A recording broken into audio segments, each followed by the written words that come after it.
Okay, take two. Adam founded one of the longest running tiny home communities in Oakland in 2015 with friends and managed operations for a second community from 2018 to 2020 known as Bus Patch.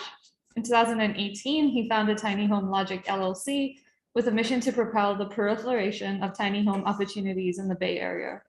He has sold, permitted, and built backyard tiny homes, ADUs, across California, both modular and stick-built. In 2021, TinyLogic signed a contract with the city of Oakland to operate the city's first co-governed tiny home community in collaboration with a group of 16 unhoused people from a long-time encampment as part of the city's funded transitional housing program.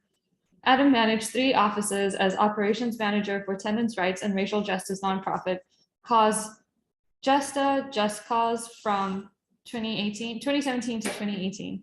In 2013, Adam apprenticed with biomimicry architect and futurist Eugene Su, known as the creator of Berkeley's Fish House, designing a personal living pod prototype in Mount Shasta. In 2014, Adam went on a permaculture pilgrimage to Southern Australia, woofing on farms and ultimately apprenticing with the co-originator of the permaculture design philosophy, David Holmgren, on his 20-year-old farm, Meliodora. So I'm going to hand it over to Adam. Hey, everybody. Thanks, Bhavisha, for reading that long bio. Sorry, I did that to you. All right, I'm gonna rant to you guys about some of my experiences trying to set up affordable housing for myself and friends, and hopefully I don't sound too angry along the way. But I figured that the first, a good way to kind of jump into some of the themes would be to just play a short news clip. So let me just set that up.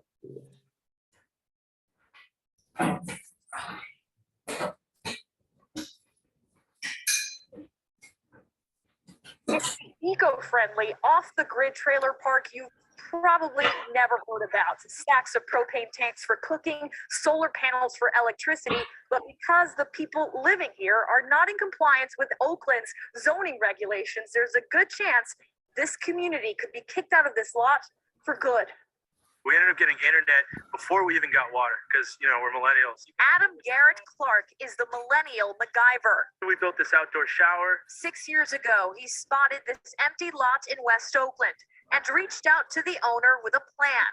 Let us lease and live on your land. These are, you know, instant studio apartments. These are movable studio apartments, and it's actually accessible and affordable to the average person. Today, 5 people live in the community. Rent is $600 a month. We have women here, we have trans folks here. I am relatively close to where my children live with their dad. While Natalie Perez says she enjoys living here because it lessens her carbon footprint and it doesn't drain her wallet, the community's next door neighbor says he's lodged multiple complaints to the city of Oakland.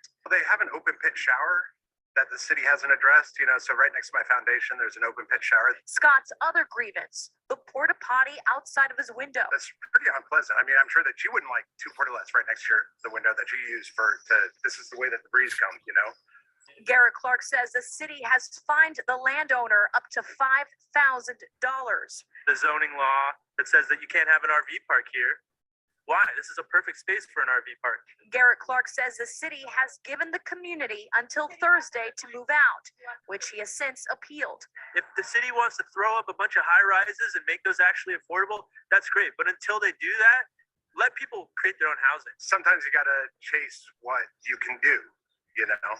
Sometimes you just got to go for what you can afford, not like what you want. We reached out to the city of Oakland for comment and did not hear back. In Oakland, Melissa Colorado, NBC Bay Area News. Okay, so there's a little bit of misinformation there. I'm definitely not MacGyver. And that neighbor there, Scott, we've been there for probably 5 years by that point, and we're good friends.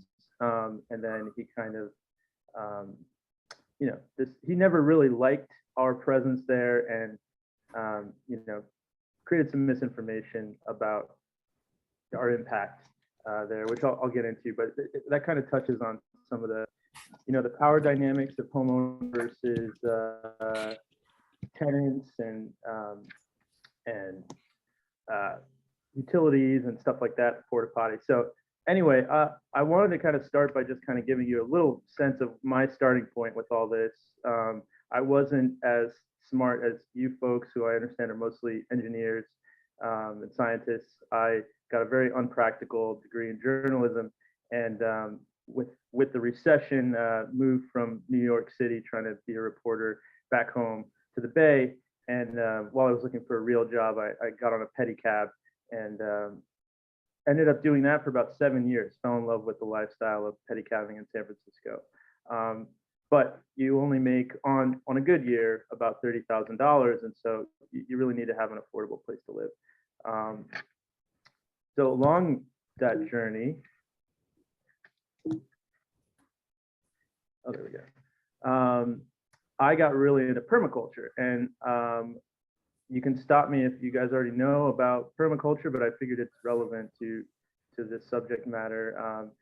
It comes from the 70s, a bunch of hippies, the movement of hippies kind of going back to the land, dropping out of society, ending up on rural pieces of land and going, oh shit, how do we grow broccoli and how do we set up our homesteads? And so this framework and design philosophy came out of that, called permaculture, which is, I would say, kind of a collection of a lot of common sense ideas from the past, kind of packaged in a nice framework. And so I got really enamored with this and ended up traveling to Australia to learn more from the originators of it and worked on farms. And along the way, I ran out of money and decided to come back home to the Bay.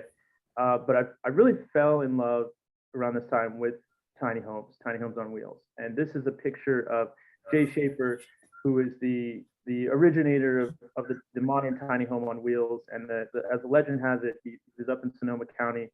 He's a carpenter and just fed up with all the restrictions from building codes and building departments, and realized that he could do basically whatever he wanted if he put it on a trailer on wheels, because then it was under the jurisdiction of the DMV and not under the building department jurisdiction. And so he created this cute little tiny house on wheels, and I think he ended up living out of it in a Walmart parking lot at one point, and really kind of kicked off this modern tiny home movement that I'm sure many of you have come across. And I really fell in love with this because for me, it represented an actual way to become a homeowner for once.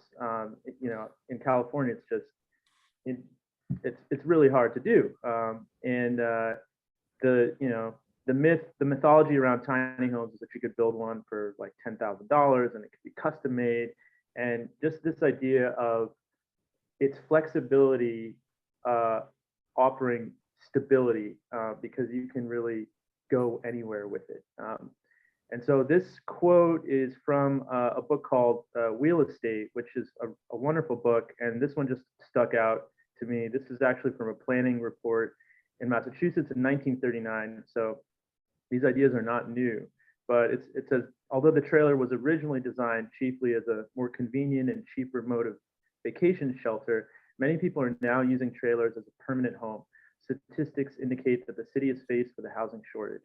Neither government subsidized nor stimulated private housing will meet actual needs. The trailer may be the basis of a new type of low-cost home on a mass production basis. And just to say a little bit more about that, if you read, I highly recommend reading the book Real Estate. But it talks about during the World War II era, there was this big need to build out the war machine and create housing for a bunch of workers in these new pieces of land overnight. And the trailer, which before that was really the toy for the wealthy, became a really important part of this rapid housing effort during the World War II era. And then over time, it became a place for a housing tool for the poor. And then over time, the trailer trash tropes and all that sort of stuff. But the technology is strong. Anyway, I'll move on, but this is where I just want to focus on a bit on the beauty of the tiny home on wheels. And so for me, I moved back from Australia and realized that I didn't have time to build my own tiny home, but I kind of, after doing some thinking, realized that an RV, a travel trailer, these are tiny homes. They're just not as permanently built, but they're ready-made. So I figured I could fortify one. I bought one for $1,200 on Craigslist, and I put up this little flyer around town to try to find a parking space. And what I realized after surfing Craigslist and doing this a bit is that there's a ton of people just like me looking for places to park. This is in 2014, looking for places to park their tiny home, and not many places where you could actually park. So I ended up finding right across the street from where I posted at American Steel here, this lot. And I'm going to play a quick video of the starting point of this lot.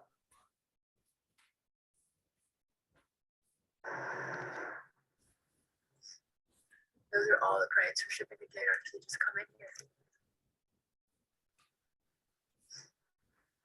This is West Oakland. There's tons of freight moving in and out from right around here, which makes it appropriate to have container-based housing.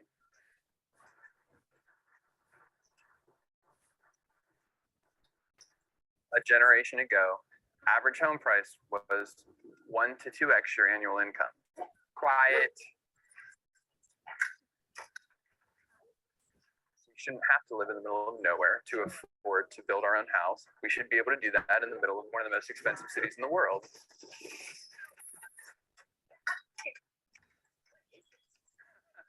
So basically, a year now ago, this was just on Craigslist. It's around half an acre. I think we paid $2,600 for supposedly about a half an acre. We were tired of paying rent in the Mission, so for less than our rent on an old 2-bedroom, we rented this whole half acre and kind of lightly tested the landlord ahead of, like, we're just going to build small houses here, and you're going to get an automatic payment of rent every month, and don't worry about it. We rent out some of the other containers. It's pretty post-apocalyptic looking on the container that Heather and I live in. We've got a kilowatt of solar on the roof. Then this weird microwave dish is internet. It's a line of sight link to some local internet service provider that does fast internet that you can do off grid for like $90 a month. So yeah, it's pretty much like my dream post-apocalyptic cyberpunk setup. So that's my friend Luke Eisman and Heather Stewart, and about maybe a month or two after this video was shot, I moved in as the first RV. This is what was called the triangular lot, or the triangle lot, which if you know West Oakland, it's right across from American Steel. And right now, there used to be a circus there, and then there was this informal tiny home community there, mostly Burning Man folks, and then now it is a doggy daycare center. But just real quick on the story of this space, I moved in, and then a few other pedicabbers moved in, and we kind of grew to about 10 folks living on the site. Actually, I'll take you to the next. This is where I was set up. So this is right on the corner of West Grand, Mandela going this way, and Peralta down here.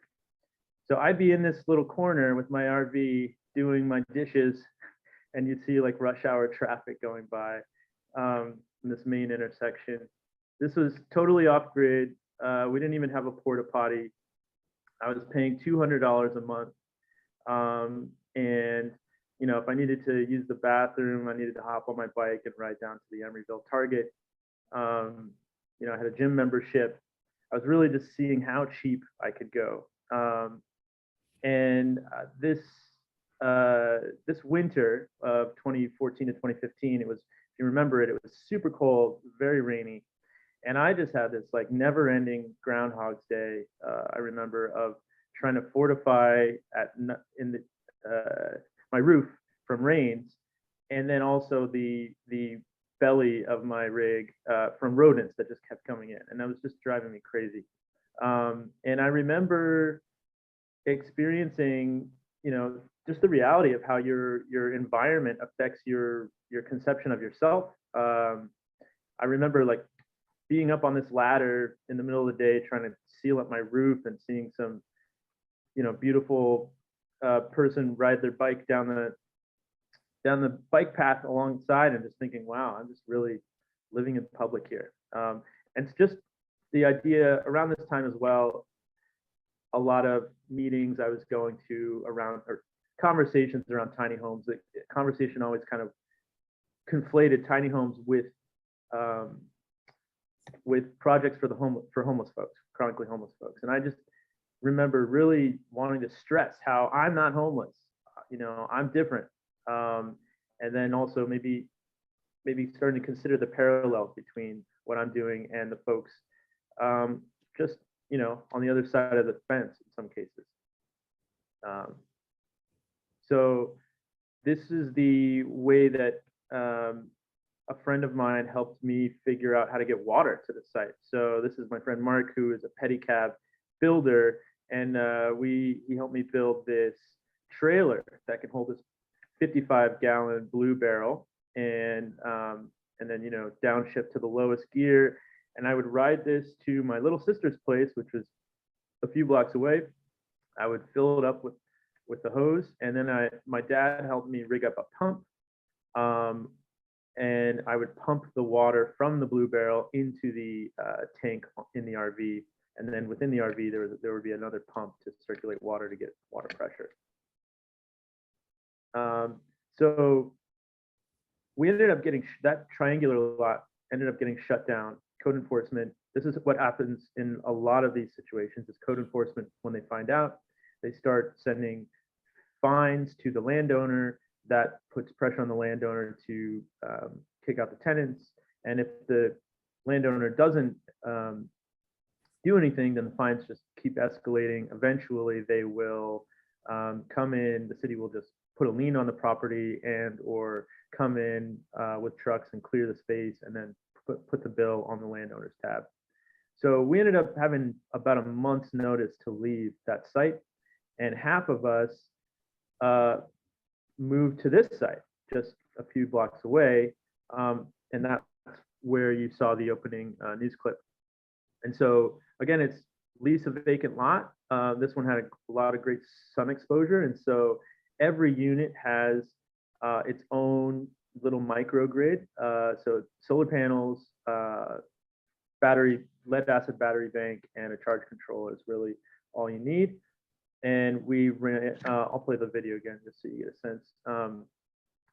We ran water directly. We were able to get water connected to the site, and then we ran PEX pipe along the perimeter.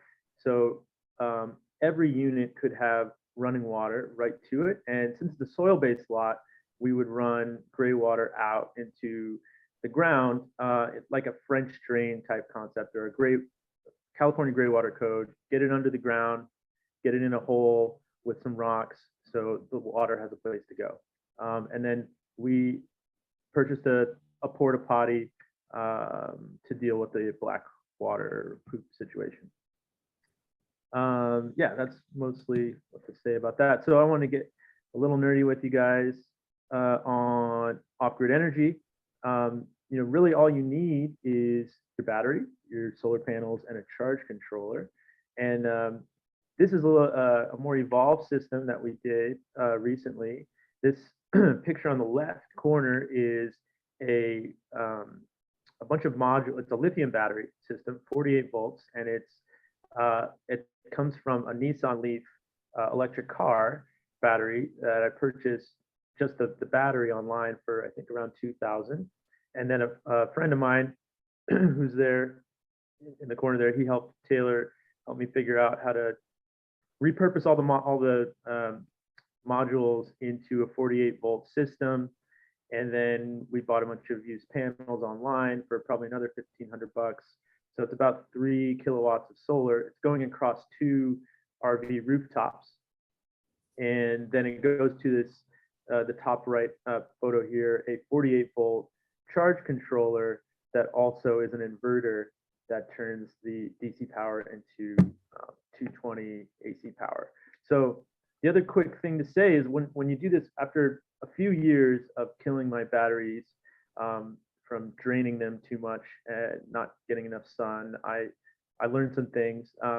In the winter time, maybe not so obviously, but the winter time when there's less sun exposure and you often are using more of your energy, that's when you will kill your battery, especially if you're using a lead acid battery, because it can only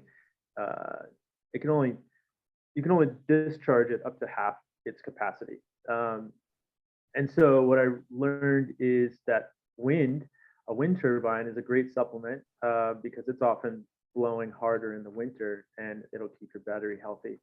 The other thing I learned is that if you can adjust your lifestyle a bit, if you remove the inverter from your system and just have a totally DC system, you get a lot more efficiency. So what that means, what I realized is like most of the things that I was using in my little tiny home, my laptop, my cell phone, that sort of stuff, even, you know, a blender even, most of the time they run on their DC powered motors. And so what in a typical house, you're taking AC power and that plug that you're using is converting the AC power into DC power for your appliance.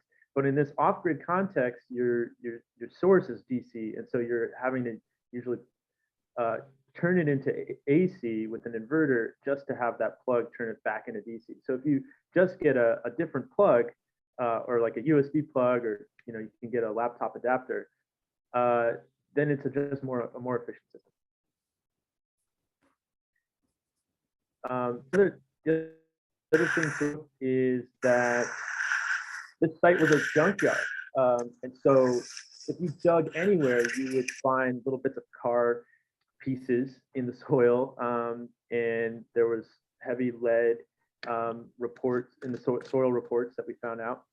And so what we learned is to protect ourselves, we needed to cap the soil. The biggest risk for us is inhaling dust or ingesting dust. And so we needed to cap the dust exposure. And so we put trucks and trucks load of free tree mulch on the site and spread it. This is Evan spreading it. And we have a project a dream to actually do some more intentional remediation of the soil. We've done a lot of just encouraging biological activity in the soil, and we only grow food in raised beds. But there is a project that I'm hoping to raise some money for to basically encourage soil-based fungus to grow and crowd out the toxins. So this is some new research from mycoremediation or mushroom soil remediation that finds that soil-based fungus, they've actually evolved with the toxins. And so, and they all eat basically some sort of combination of bug shells and leaf litter and water. And so if you intentionally feed them, they will crowd out the toxins. And so the research shows that you can, within a month, get an 80% reduction in toxins by just intentionally feeding soil-based mushroom fungus. So that's a project we're hoping to maybe work with you all on, or UC Berkeley on, to do some testing on the specific toxins in our soil and the specific DNA of the fungus, and then do an action and then test the results. So this is another project that I did. It's called Bus Patch. It was another tiny home community that started, and it was more based around buses. The founder kind of wanted to step away in 2018, and it was going to shut down. And I knew how rare these spaces were, and so there was no one interested in kind of keeping the administration piece of it alive, and so I stepped in. This is where I experimented with this idea of a cooperative that needs a little help doing an admin. And so I was like their administrative assistant, essentially. They were in charge, and I would kind of do their bidding and give them advice and all that sort of stuff. And I took a small fee for that. This picture on the right is the kitchen bus. So it's a big Muni bus, which I'll show you a video in the next slide, that turned into a common kitchen and a common living room. Spar, the founder of this, he's really good at buying stuff on auction. So he bought this San Francisco Muni bus. And then here's another picture of kind of the infrastructure, the common space under a shade structure. And this community was really had a lot of roots to Burning Man. So let's see if we can see this video. Oh yeah.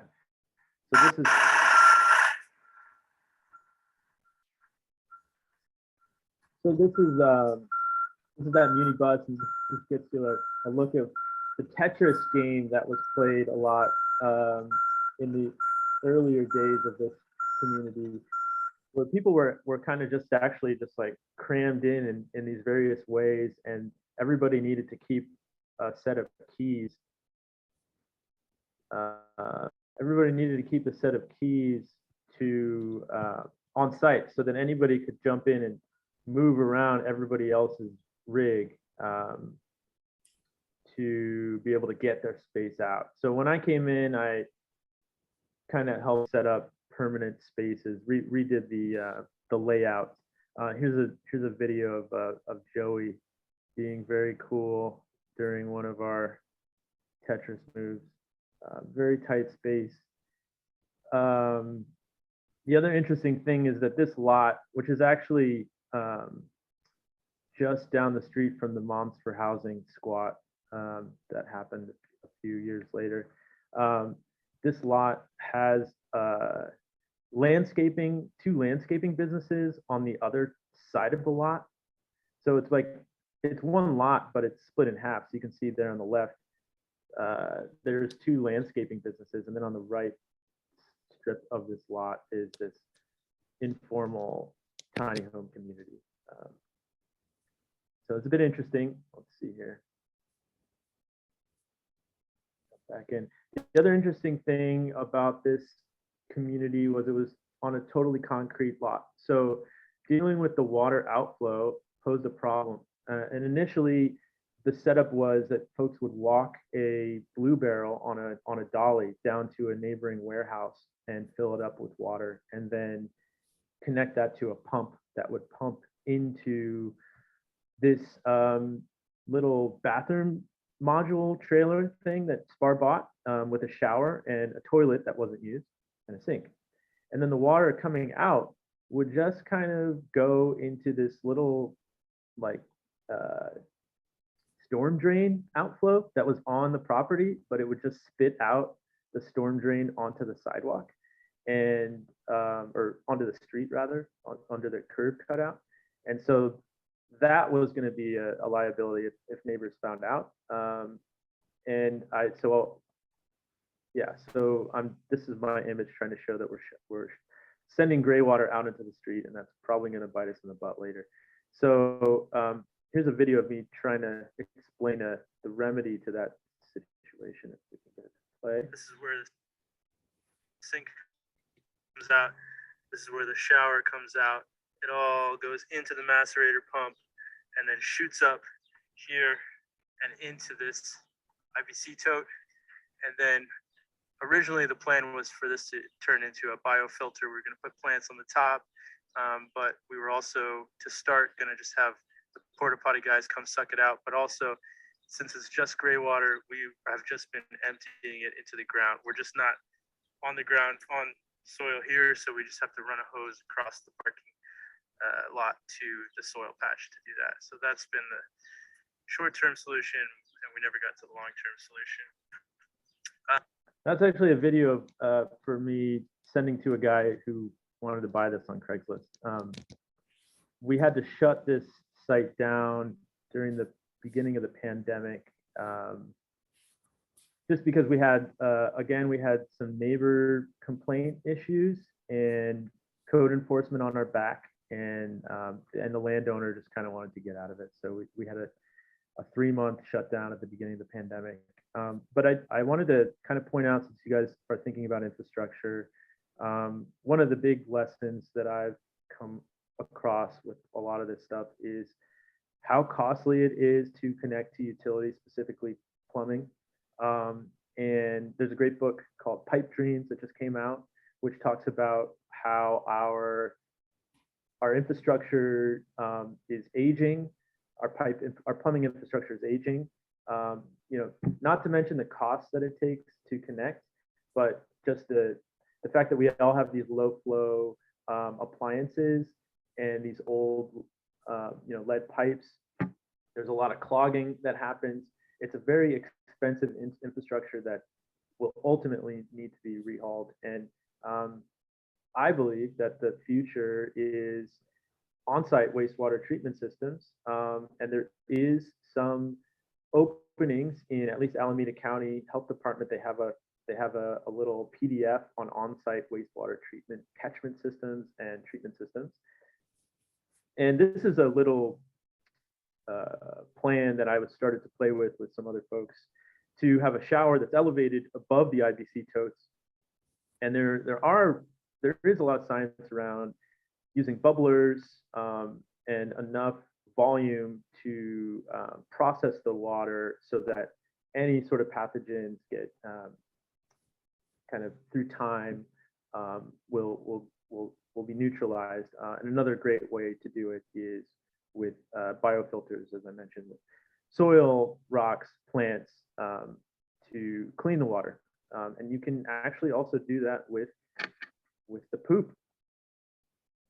So this is another project in 2019, really, 2018, 2019. Me and my partner wanted to test out another way to do this, which is my partner really fell in love with Joshua Tree area. And we learned that you can get 5 acres for $4,000. And so we bought this piece of land, raw desert, and we just rolled in a trailer that we bought. We set up the solar panels. We got a water tank. We built an outdoor shower and a composting system. And you can see that Muni bus there from Bus Patch. We had worked out a deal with Spar. He needed a place to store it, and so he drove it out from the bay to the desert. And we started to try to rent it out on Hip Camp, and we ran into some troubles. We ended up realizing, well, neighbors called us in again, and I think because of the Muni bus, and then we started getting fines, and we were basically told you're not allowed to use your land. Yes, you own it, but you can't use it unless you have some approved use. And then really the only approved use that we will approve is to build a single family home on this site. And and so we looked into that, and to do that, you've got to get a percolation test, and you have to put a well in the desert. You have to build a septic system. You have to connect to the grid, and you have to build a single family home. And that would probably, we would build like the smallest thing, and then just roll what we wanted to put in the back. But we estimated that would probably cost minimum $80,000, which we didn't have. And so actually, yeah, at the beginning of the pandemic, we came out and just tore everything down to comply. So that's another sad story of butting up against code enforcement. But I wanted to talk about composting toilets.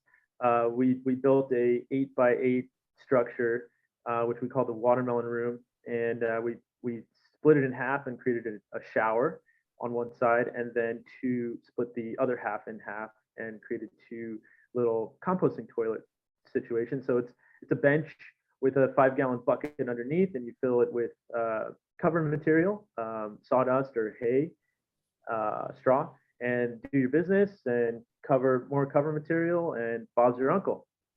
But the secret, or the thing that people don't really talk about with composting toilets is it's what happens after you do your business. The actual composting, you need a space for that. And so we did a typical bin system for compost, where you empty the buckets in these bays here on the left, with more cover material. And basically the science is time and heat, or just a long time, or time and heat will kill any pathogens, and then it becomes this great soil amendment.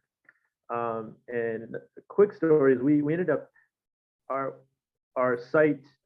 One of the biggest moments of our site was a group of Burning Man folks had a big birthday party. It's probably like 40 to 80 people, and they rented our site for like the weekend, like a 3-day weekend, and they had a big party, and there was all these people, and I was, part of my role was to manage the composting toilets. And I remember there was I think it was like the Saturday morning after people were partying all night, from like 9 to 10, I like the both of the toilets were full, and I needed to get in there and clean them out. So it was definitely messy work emptying all these other people's fluids.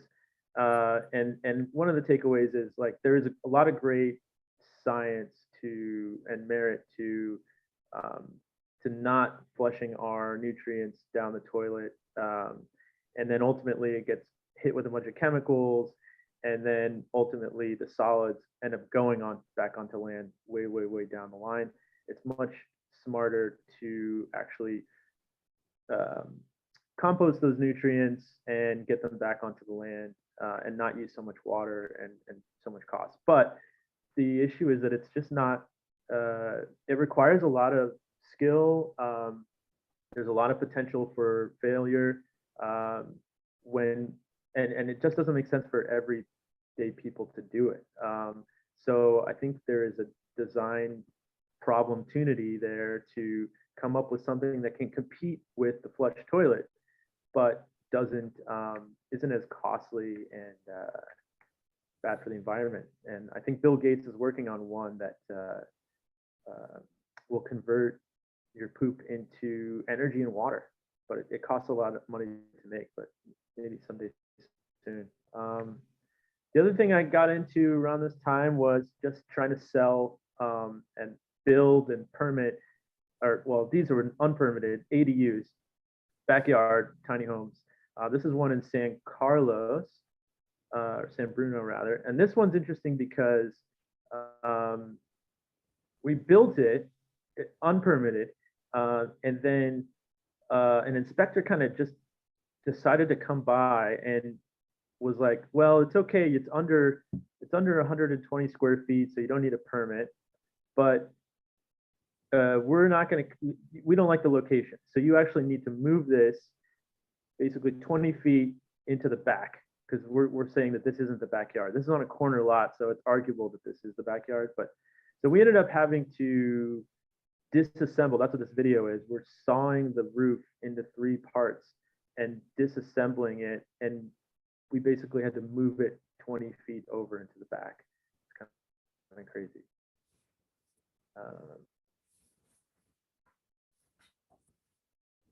So, let's see, where was I?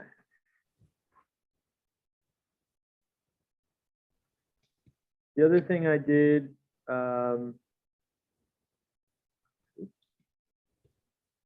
is during the pandemic, or during 2020, there was a big state law change that really opened the door for ADUs to be.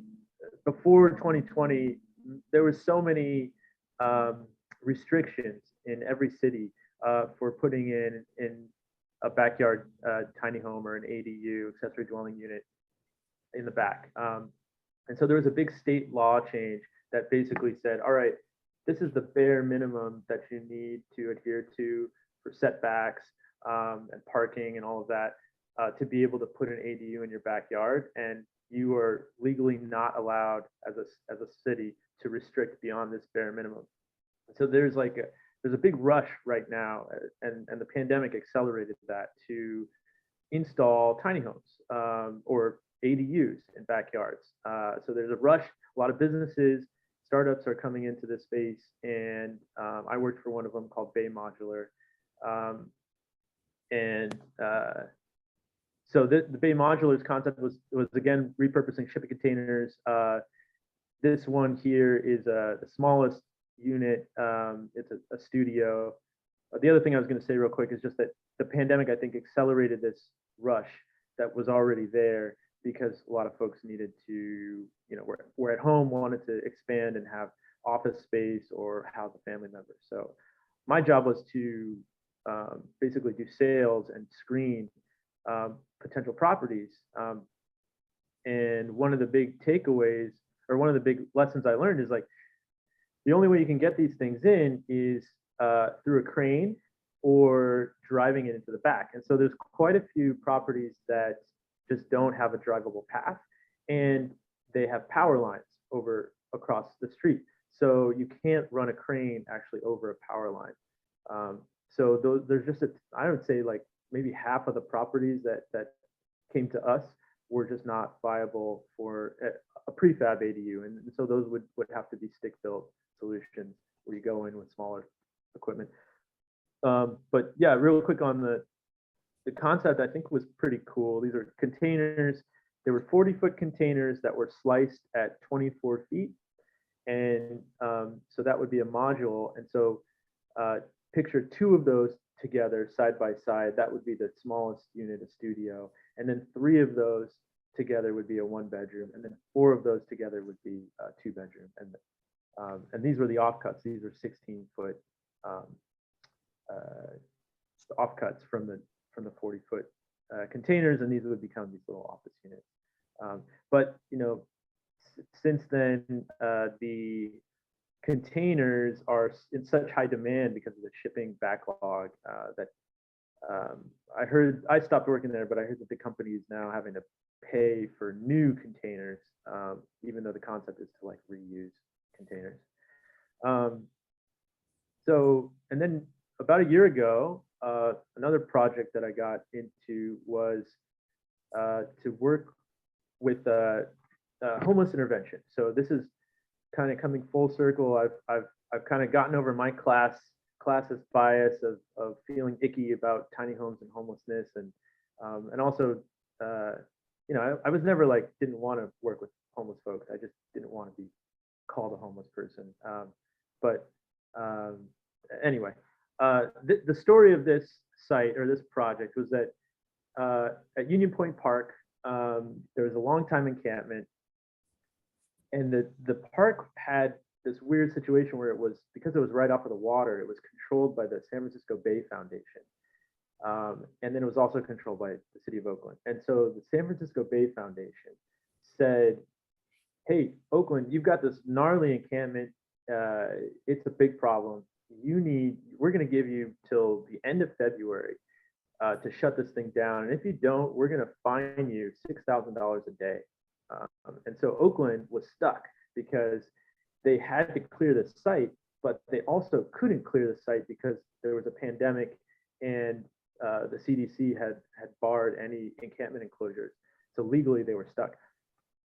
And the folks were not planning to go anywhere. They had been talking to activists, and they knew, they had a bargaining chip here. So the city had also had a mandate from other activists to do a resident-run homeless intervention. So a lot of the tiny home communities you may have seen around Oakland, what are called the tough sheds or the cabin communities, they are criticized because they kind of have a typical shelter approach where it's kind of, here's the rules, take it or leave it. They kind of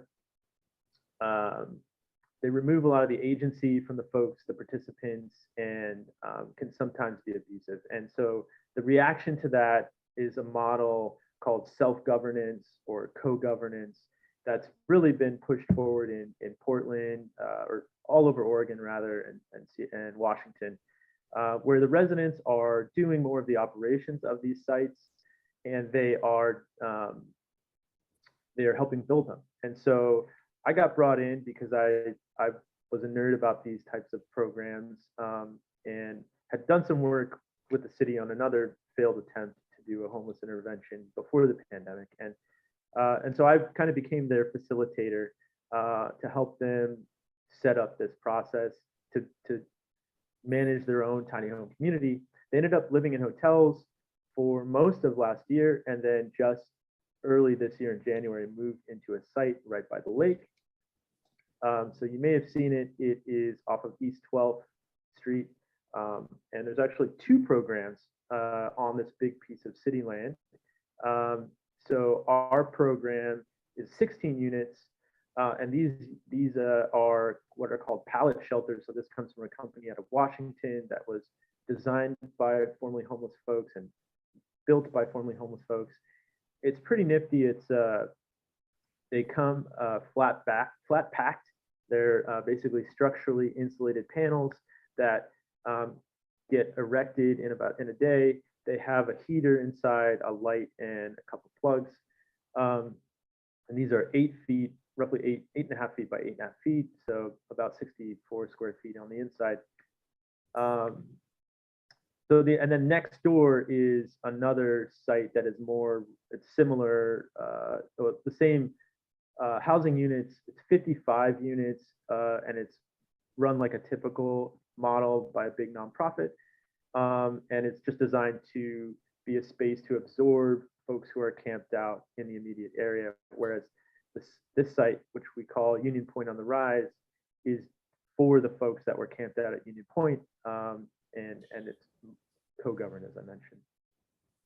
So here's some of the infrastructure that we have been building there. This is a geodesic dome that is midway being constructed, and this will serve as the common space for meetings. There'll be a common kitchen inside, and lounge space. And then in the background there, you see these 4 little structures. These are movable bathroom structures that me and an architect designed and built. Well, the architect really did most of the building with volunteers. And these are 4 feet by 6 feet. They're basically a little bit bigger than a porta potty. They are 2 of them are showers, and 2 of them are toilets, individual. And these were designed to be full hard plumbed onto the site. And there's a kind of a backstory. It's a little sad, but we were told, and we pushed really hard to get full plumbing to the site. And there seemed to be a logical path there. And then kind of in the final hour, the city changed its mind and decided it didn't want to pay. In this case, it was a $70,000 system capacity charge just not to do the work, not to do anything. It's this one size fits all charge that East Bay Mud has to build in income for, which makes sense, to expand the plumbing, the sewage system forever, for the lifetime of the site. So it's a large number because most of these projects are large, and we couldn't get the fee brought down, and the city didn't want to pay for it. And so we have these bathrooms here, and they can't use them. So we're setting up some secret gray water stuff. The other issue, sad for me and sad for the folks, is that ultimately the city canceled the contract, and it looks like they're trying to kind of smooth things over and do a kind of co-governed, kind of not. They're going to merge both communities, bring down the fence, and merge the models. And the reason is because really 2 people have been camped out outside of the site for the last 2 months or so, with a narrative that it's a segregated, gentrification, racist, non-equitable setup, because the folks in the Union Point on the Rise side happen to be mostly white, though there are 2 Black folks there, and there's some Latino folks that make up the group. And the other side is a mixture of all ethnicities and races. But the 2 folks who kind of make a living on kind of, their brand of fighting racism decided to project this like unfair narrative on this group. And so the city ended up, out of fear of the politics, just canceled my contract with these folks, and the big nonprofit is just kind of going to do both of them. So this is a little infographic I made for a blog post where I ranted about how BS the whole thing is.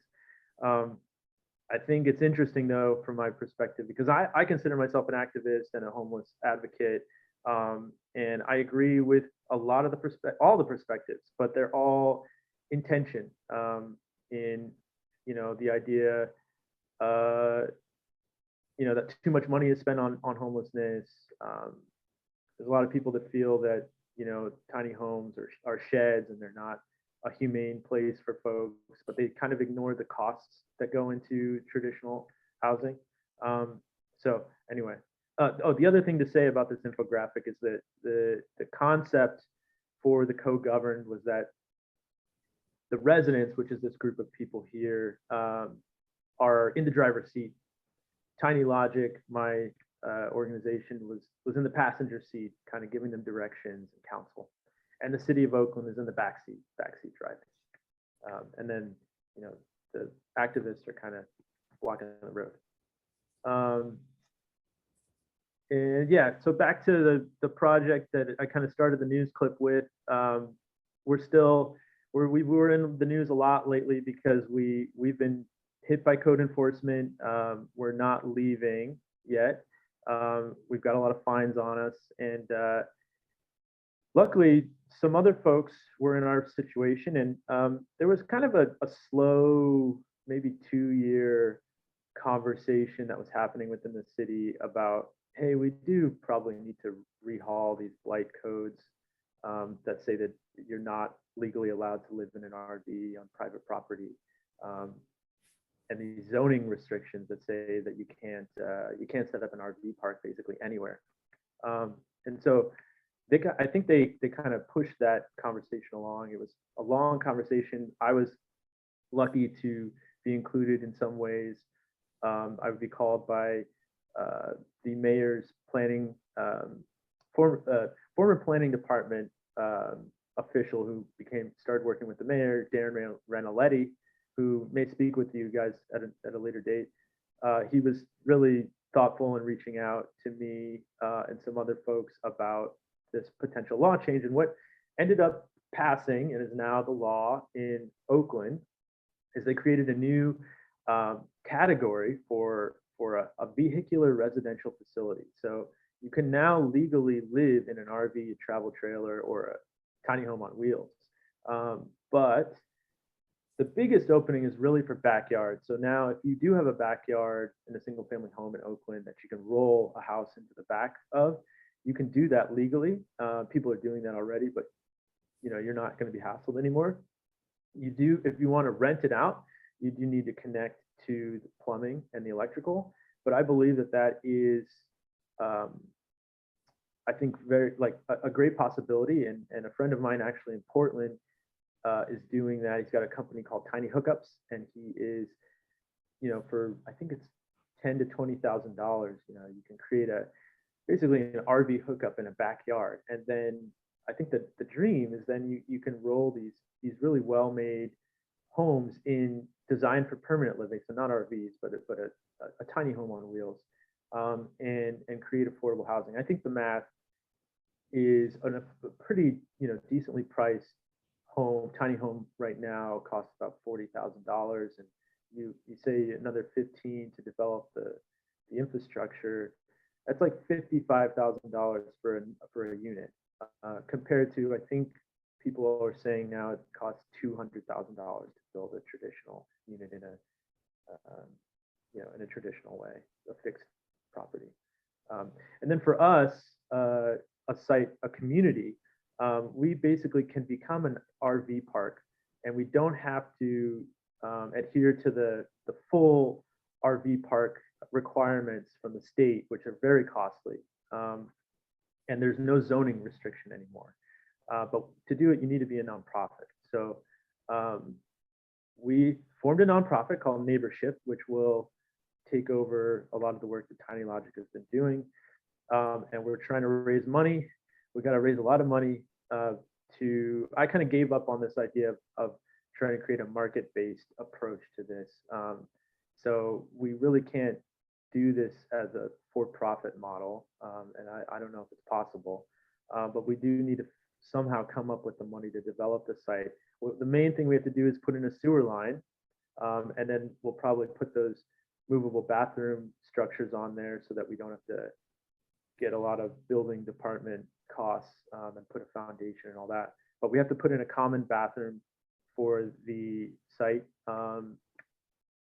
And then I'm hoping to raise some money to have some staff so that we can welcome in more folks that need support who are, further along in the chronically homeless spectrum. So I don't know how much time I've gone, but I'll just kind of wrap up with some of the beliefs that I have acquired over this journey. You don't have to believe them, but this is what I believe, is that there is a supply problem of affordable housing units. We've got plenty of unaffordable housing units, but we need to build more affordable.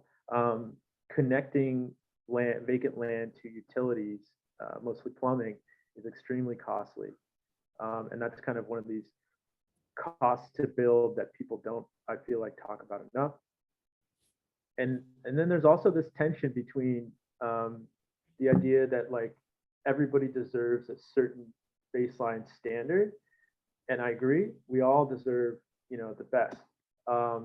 And I think that the idea of tenants' rights, I also really agree with, but there is kind of there's a tension or a misunderstanding about the costs that it takes to keep that standard. And so we really set this really high costly standard for as a minimum to create a housing unit. And there's a lot of ecological, low cost alternative solutions that don't meet that standard that some people would opt into, like folks that myself and others have done.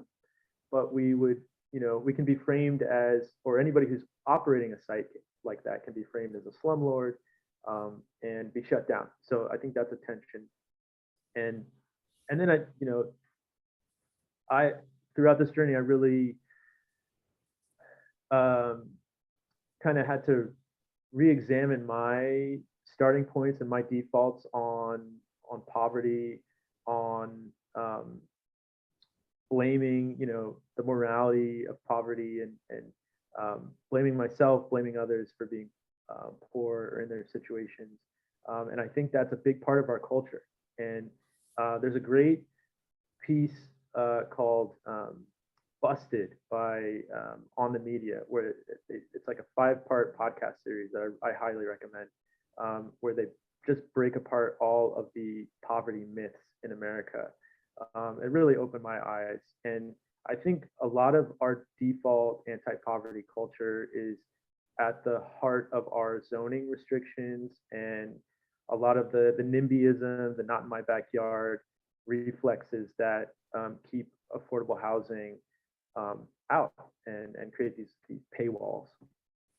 And then some of the questions that I've been marinating on, I guess, there's a great writer that hopefully you guys have heard of. His name is Yuval Noah Harari. He's a historian. He wrote *Sapiens*, and he wrote a book called 21 Lessons for the 21st Century. And he talks about what's coming of this, with automation and all that, this, what he calls the useless class. There's going to be a ton of people that are just economically not, they're not important, and what happens to them. And I feel like, my mom, a lot of the folks that I've worked with are in that boat. I'd like to be in that boat. I think part of why I was drawn to be a petty caver for so long was like I just kind of was done with the economic system and wanted to just figure out. I think most of us want to kind of drop out. I think that's part of the, I don't know, I won't say most of us, but that's part of the whole like resignation wave that's happening, I guess. So that's the narrative. So the question is, how can the useless class get their material needs met? How can we get paid to exist, to pay for our lives? Another question is how can spaces be developed to receive tiny homes on wheels? can market forces scale housing access? And one of the big ones, I didn't really get into this too much, but this question of how do you create a community infrastructure? So this is more like not hard infrastructure, but cultural infrastructure. But also, designing sites that that create what I think everybody wants, is this feeling of community, a safe, secure space. They don't want to have a landlord. They want to have democratic or cooperative control of their space. But they also don't have time. They're living in the city and they don't really want to show up to meetings and put in the effort. So how do you marry all that? The other quick thing to say too, real quick, I don't know if any of you have lived in the Berkeley Student Cooperative, but Neighborship, the nonprofit we're trying to build, is heavily modeled after that great story or model. And then here's some books that have really inspired me. 10 City Urbanism, which talks a lot about these encampments turned into self-governed transitional housing spaces across the country. Pipe Dreams, which talks a lot about the issues with our plumbing system and what's coming in the future. The Humidor Handbook, which talks about the science of poop. And Wheel Estate, which is all about zoning and the magic of trailers. So thanks for listening to me rant, and I'd love to answer questions or hear feedback.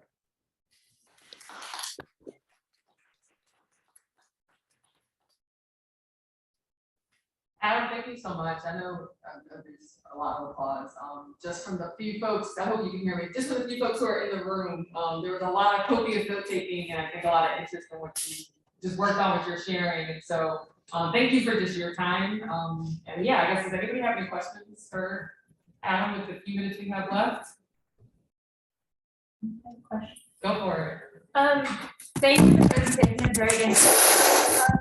How feasible do you think a tiny home community like the ones that you described would be somewhere that is like colder or has less sun than in California?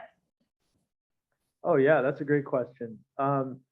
Yeah, I think there's a great community out in Pennsylvania. There's some really cool stuff out in Texas. I think, and there's a lot of tiny homes in Vermont. So yeah, definitely feasible. You want to make sure that your structures are really well insulated. I think the RV based or vans or bus type approach that we can do in California would be a lot harder to do in a colder climate. So you were looking more at wood frame structures with strong insulation, and then heaters. There's a lot of small wood fire heaters with chimneys that are often in tiny homes there. And then there's propane solutions.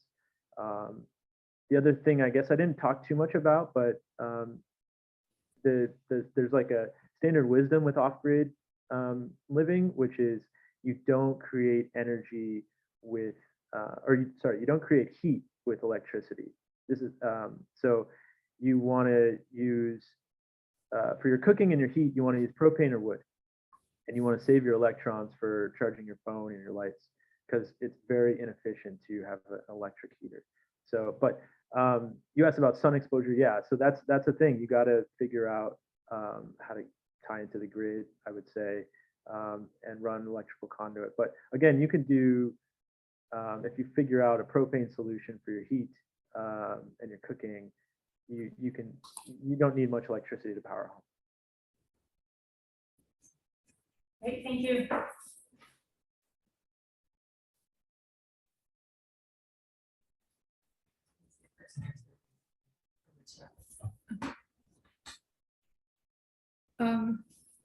Molly, do you want to go first? Oh, sure. Thank you so much. This was so interesting. You talked a little bit about the tensions between kind of tenants' rights activists and the ability to actually provide homes that are affordable. Have you experienced any tension also with like environmentalists in terms of like you were just talking about propane being the best option for heating, whereas like a you know, a strict environmentalist might have a problem with that.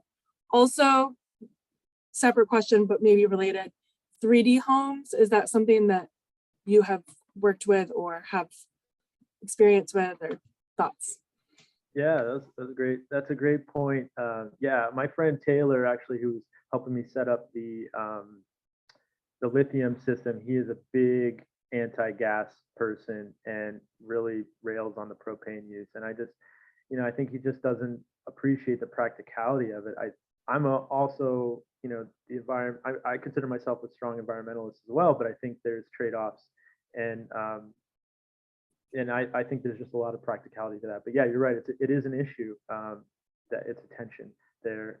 I think the other thing on the environmentalism in conflict with housing is the CEQA requirements that can often be used to as a kind of a mechanism for people that want to just stop housing in their neighborhoods. They will put up all of these CEQA barriers, and it's a very strong way to continuously stop development. I don't know if you guys have already come across that, but that's a big problem.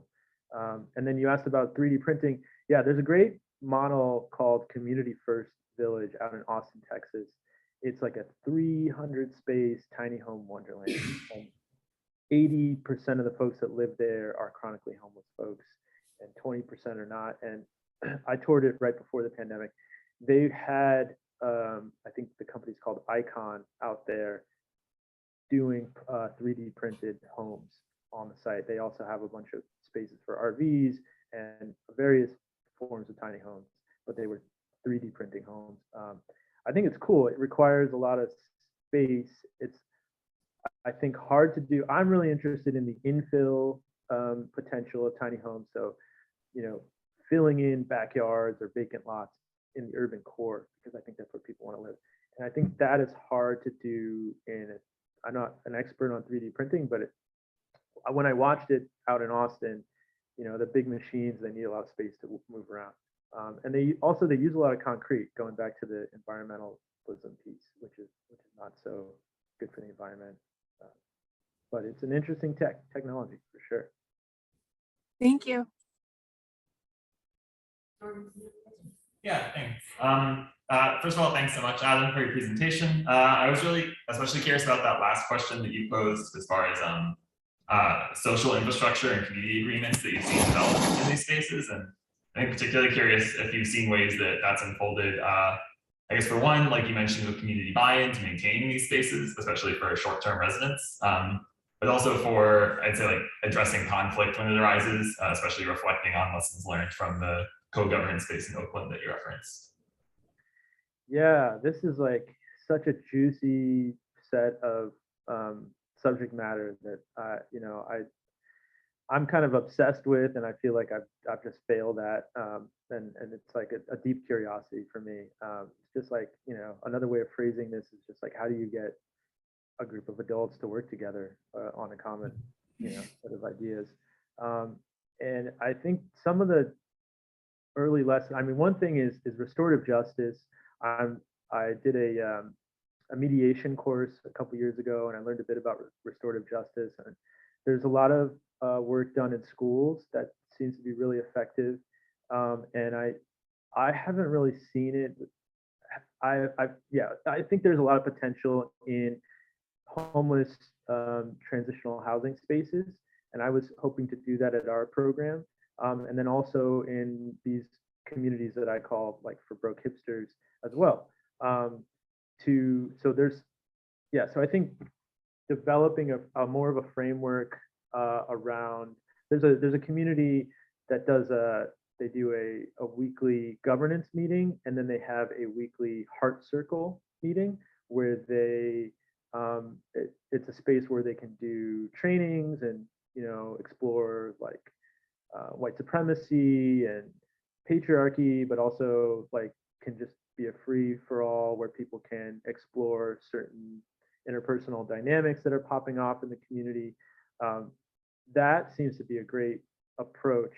So restorative justice, getting skilled folks who are skilled at facilitation and holding a space where people can feel comfortable and safely wrestle with conflict and mediation.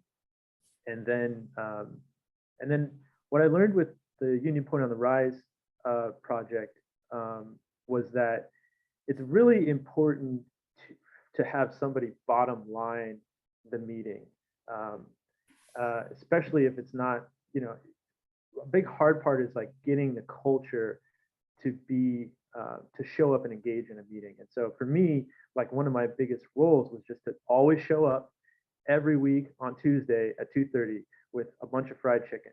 And that brought people there, and they started to know that Tuesdays at 2:30, and we would always start late, but we would always show up. And not everybody would show up, but that holding that regular meeting, I realized is so important.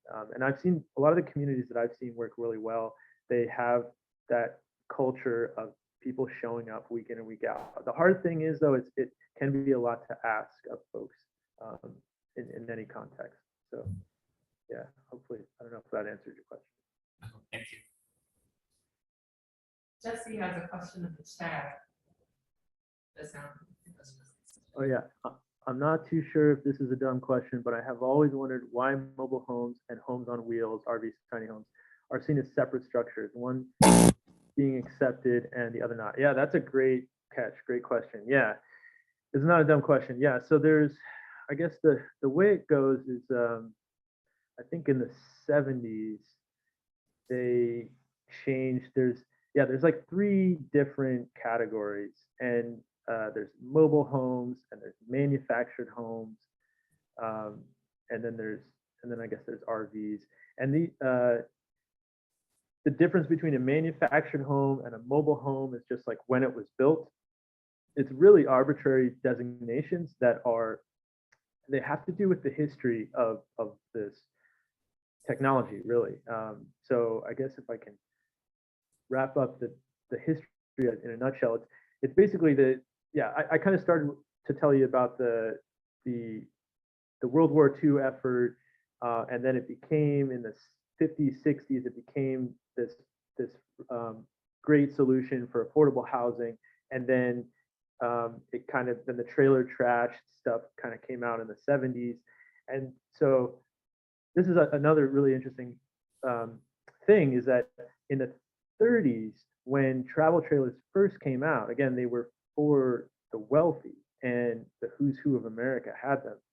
There was cities around the country that were actually building free trailer parks because they wanted to attract these folks to come stay in their towns and spend money. And then eventually people started using them, abusing them, and over time, by the time we get to the 70s, there's a bunch of these restrictions, these zoning restrictions that are outlawing any more of these structures. And so the travel trailer industry, they didn't really want to fight on the stand of where this is affordable housing. They were like, okay, all right, we're just for travel, we're just temporary thing. And so that's a part of why there's these weird designations is the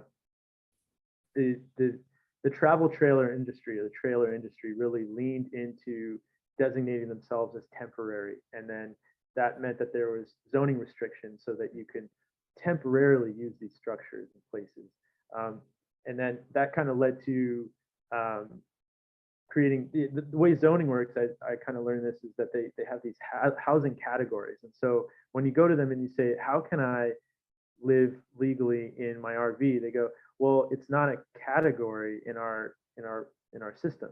So they had to create a category, but you're seeing that those different names for all basically the same thing, which is a structure that people can live out of that's on wheels. But in the weird zoning legalese, they get translated into these weird categories that are kind of fiction.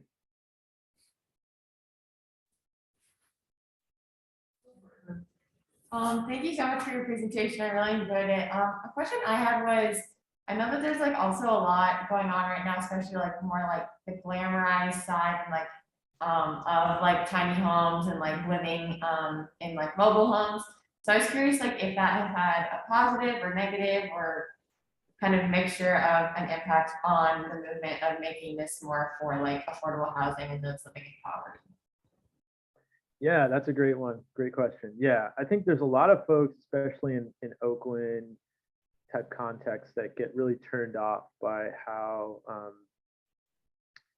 hip tiny homes are on HGTV, you know.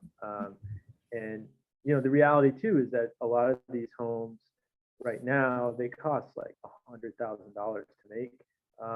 And so there's this weird thing where people promote tiny homes like this affordable housing tool, and they talk about how you can build one for $10,000, but the reality is the ones that you see on TV, cost a lot of money to build, and a lot of people get turned off by anything that's just for wealthy people, and then they resist it. So yeah, I have seen that, yeah, I think kind of going back to the other question too, mobile homes are a bit different because they are. You know, another part of the history is that there was a development to create, most travel trailers are 8 feet wide, but there was a movement in the 70s to create the 10-foot wide. And then if you put two 10-foot wide structures together, you have what's called a double wide.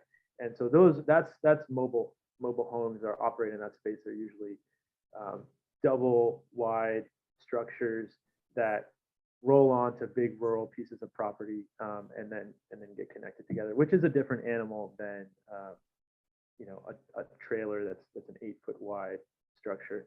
So that is a distinction. Yeah, I hopefully I answered your question. Yeah. Maybe time for one quick question. Anybody has any burning last questions for Adam?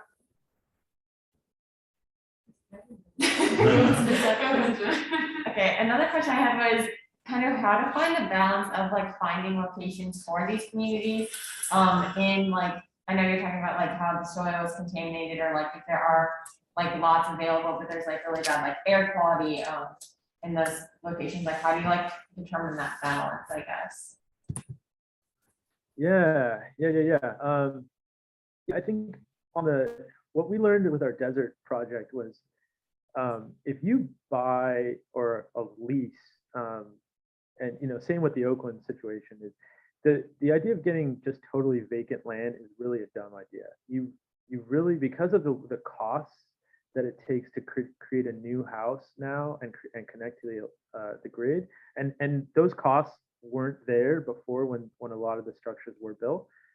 It's really smarter to just acquire a piece of land or look for a piece of land that already has a house and utility connections on it, and then a bunch of land around it if you want to do this type of thing. So if I were to advise anybody trying to set up a community, a tiny home community, the name of the game is find a piece of land and even if it's a shack that's like half burnt down, you're going to be so much better starting off with that, because you can fortify that and have that be your common space. You've got the utilities connected, and you can branch out and then just have a lot of space to roll your stuff in.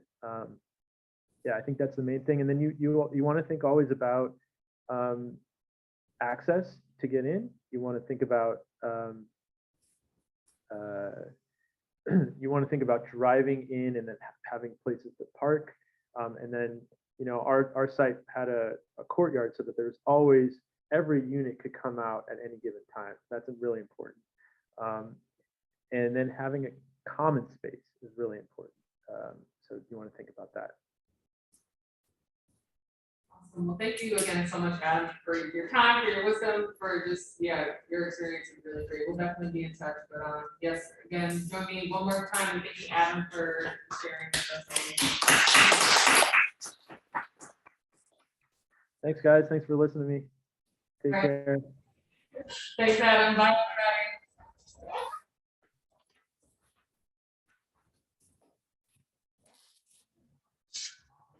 Oh, what is that?